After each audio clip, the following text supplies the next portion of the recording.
এটা ঠিক আছে।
एक्चुअली रामनगर आउटपोस्टर इंचार्ज राकेश बद्ध আমার কাছে গোপন খবর আসে যে একটা টমটম ই রিক্সা নম্বর হচ্ছে TR01G4215 তো ওই টমটম করে কিছু মানে ফরেন লিকার্স ইলিগেলি অন্য জায়গায় যাওয়ার কথা তো সেই মানে খবর অনুযায়ী রাকেশ বদ্দ রামনগর বাড়ির ওসি সঙ্গে মামুন কাজীকে নিয়ে অন্য স্টাফদের নিয়ে ওই প্রগতি রুটে অ্যাম্বুশ করে।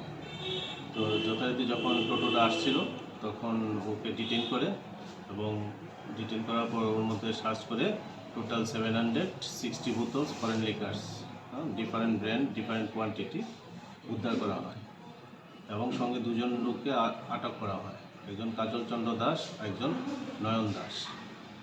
এদের বিরুদ্ধে প্রসিকিউশন দেওয়া হয়। কোথায় নিয়ে যাওয়া হচ্ছিল? মানে এই মদগুলো কালিকাপুর নিয়ে যাওয়ার কথা ছিল, হয়তো ইলিগেলি ওগুলো স্টক করার কথা ছিল, তো সেই খবর ভিত্তিতে ওদেরকে ডিটেইন করা হয়েছে। আগামী দিনে তো শারদীয় উৎসব, আগামী দিনেও কি এই ধরনের অভিযান অব্যাহত? অবশ্যই এই ধরনের অভিযান অব্যাহত থাকবে, কারণ ল অ্যান্ড অর্ডার যদি মেনটেন করতে হয় তো এগুলো তো রিড করতে হবে আমাদের। নামটি কি বলবেন দুজনের? একজনের নাম কাজল চন্দ্র দাস, একজনের নাম নয়ন দাস। তারা কি বাড়ি কোথায়?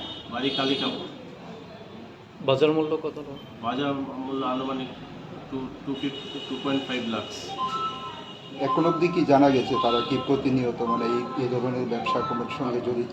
আমরা ভেরিফাই করছি, কারণ এত লার্জ স্কেলে যেহেতু নিয়ে যাচ্ছে সেটা আমাদেরও সাসপেক্ট যে তারা এই বিজনেসের সঙ্গেই হয়তো যুক্ত আছে, কারণ এত লার্জ স্কেলে নিয়ে যাওয়া তো একদিনে না, অনেক দিনেই ওদের এরকম হচ্ছে, তবে আমরা ভেরিফাই করে দেখছি।